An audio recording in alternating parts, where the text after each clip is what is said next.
पश्चिमी देशों से मिले पावर बूस्टर के बाद यूक्रेन आक्रामक हो गया है।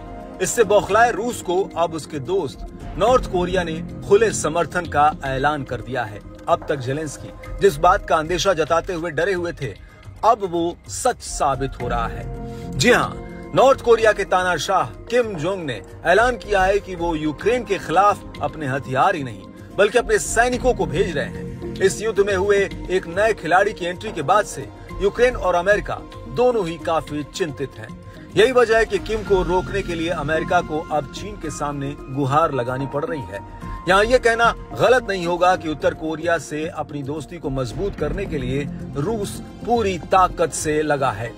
कई मौकों पर दोनों देश के नेता आपस में मिल चुके हैं। दोनों देशों के बीच कई बड़े सैन्य समझौते पर हस्ताक्षर हो चुके हैं। किम जोंग के यूक्रेन के खिलाफ युद्ध में रूस को खुला समर्थन देने से अमेरिका से लेकर नेटो तक खलबली मच गई है।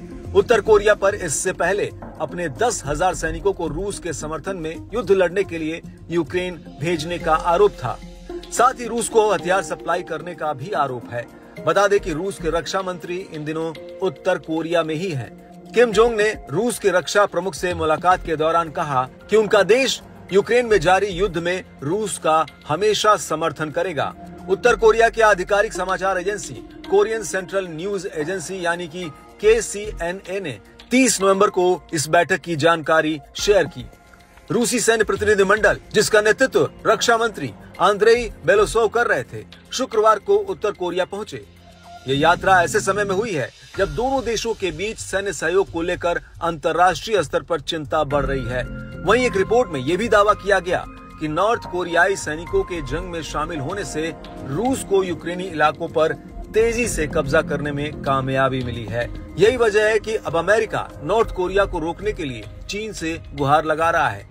दरअसल आरोप है कि किम जोंग ने यूक्रेन के खिलाफ रूस को न केवल हथियार सौंपे हैं बल्कि नॉर्थ कोरियाई सैनिकों को भी जंग के मैदान में लड़ने के लिए भेजा है। बताते चले कि रूस और उत्तर कोरिया के बढ़ते रिश्ते यूक्रेन युद्ध और अंतर्राष्ट्रीय डिप्लोमेसी के लिए एक नया चुनौतीपूर्ण मोड़ है। उत्तर कोरिया ने पहले से ही यूक्रेन पर रूस के आक्रमण का समर्थन किया है, जिसके बाद से पश्चिमी देशों के साथ साथ संयुक्त राष्ट्र ने भी इस सहयोग पर कड़ी नजर रखी है। विशेषज्ञों का मानना है कि किम जोंग की ये साझेदारी तनाव को और बढ़ा सकती है।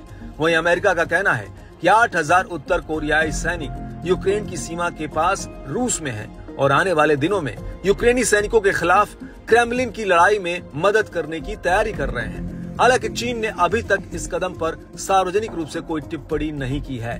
खैर, अब देखने वाली बात ये होगी कि किम जोंग उनकी मदद से रूस क्या अब दोगुनी ताकत से लड़ाई लड़ेगा, क्योंकि उत्तर कोरिया पर रूस को हथियार प्रणाली, मिसाइल और अन्य सैन्य उपकरणों को भेजने का भी आरोप है, जो रूसी राष्ट्रपति पुतिन को लगभग 3 साल से जारी युद्ध को और आगे बढ़ाने में मदद कर सकता है, जिससे यूक्रेनी राष्ट्रपति जेलेंस्की की टेंशन पहले से कहीं ज्यादा बढ़ सकती है।